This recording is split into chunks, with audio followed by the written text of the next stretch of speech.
On December 17, 1943, the Magnuson Act was passed to repeal the Chinese Exclusion Act, allowing a quota of 105 Chinese persons to enter the United States.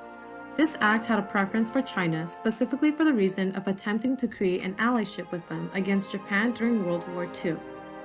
Despite such allyship and many Chinese American support for the US during these times, as soon as the Chinese government fell to the communists, Americans no longer looked at Chinese Americans as allies, but as spies and suspects of being communists. It is especially through the perspectives of Chinese American scientists and researchers that we start to see how the current climate of hostility between US and China would lead to their persecutions. Through constant racial profiling, discrimination, and the use of Asian Americans as political scapegoats, Chinese Americans and those of other Asian descents have had to face consequences of arrest, surveillance, and even deportations. An example of discrimination against Chinese American scientists during the Cold War can be seen through the experiences of Dr. Xian Shui-shan in 1950. Dr. Xian Shui-shan was a top Chinese aerodynamicist who helped pioneer the American space program before becoming a victim to the Cold War hysteria. Through scholarship, he was able to attend MIT and then Caltech, where he continued to thrive while contributing to both American science and national defense.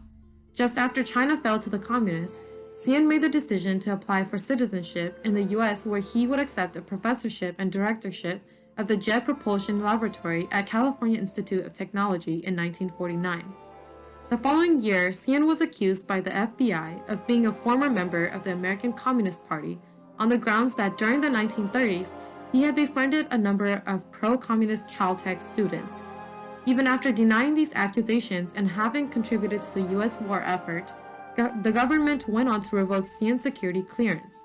This insult pushed Xian to drop all work in the US and move back to mainland China with his family. However, while at the airport, his luggage was searched and he was detained as a spy due to his possessions of scientific papers. Upon his release, the Immigration and Naturalization Service started deportation hearings against him under the grounds of Xian being an undesirable alien, deportable by law. Xian continued to stay in the US in a state of limbo for 5 years, where he was constantly surveilled by the FBI with his phone bugged, mail opened and read, and his family followed in the streets. Finally, Xian and his family were deported back to mainland China on September 17, 1955, despite no actual evidence of him being a spy. This was one of the first cases of the persecutions of Chinese American scientists and researchers, but certainly not the last. From a different yet very similar experience, Wen-Ho Lee, a Taiwanese American scientist, would fall victim to the racial profiling that existed during the climate of hostility between US and China. In 1999, a Congressional Cox report charged that the Clinton administration was extremely lax in its security, resulting in China obtaining the WA-8 missile system. In addition, the Cox report charged that a person of Chinese ethnicity had passed this information to China and that Chinese ethnics were susceptible to this type of operation. As a result, Wen-Ho Lee's name was leaked to the press, where he would be indicted for passing secrets about the US nuclear system to China. Lee couldn't be pinned for any charges of the indictment, but through an investigation of his computer, he would be charged up to 59 counts of mishandling classified data, with the consequences of having to serve 30 life terms placed without bail.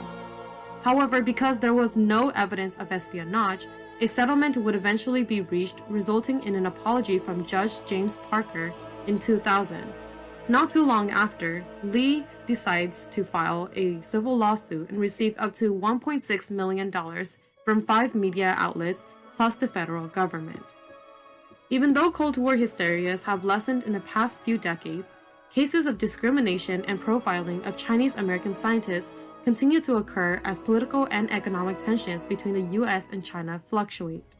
Just 5 years ago, in 2015, Chinese-born American physicist Zhao Xingxi was arrested by the US Department of Justice on charges of having sent restricted American technology to China, and was forced to resign from his position as chair of the physics department at Temple University. They called us out and rounded us up at gunpoint, and we watched as my father was being handcuffed and then dragged away. And we didn't really know where he was going or what they were doing. We were kind of in complete shock. The charges were based off of emails that he sent to his colleagues in China. So my father's a physics professor, and he has scientific research collaborations all over the world, and he was working with some collaborators in China, so he, of course, was exchanging emails with them. But the government misconstrued these emails as him passing technology secrets to China, which was completely untrue, because even though the government dropped all of the charges, they never apologized, they never admitted any wrongdoing, and they never explained why they brought the charges. So to this day, we still don't know why the government even brought this case against my father in the first place.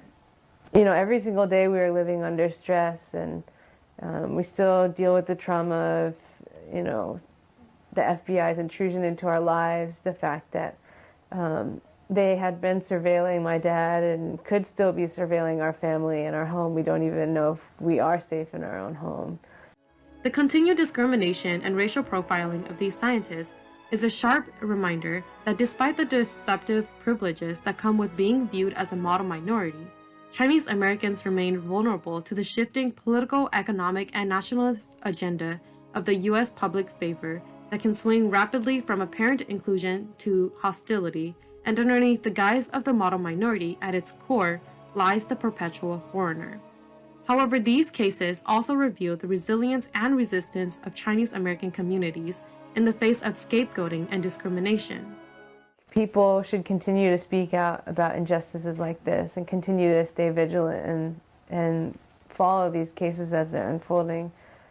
As seen with Wen Ho Lee and Zhao Xingxi, and in the footsteps of Chinese Americans in the 1900s, legal litigation has been one semi-successful approach to overturning unjust charges. More importantly, however, these cases of discrimination highlight an important mode of resistance: community and collective action. Indeed, community outrage and response to the continued prejudice and othering of Chinese Americans were vital in the response to these cases of discrimination. These cases show that community activism and solidarity is crucial in making visible the discrimination and injustice faced by Chinese American scientists, and in bringing together a broader political movement towards equity.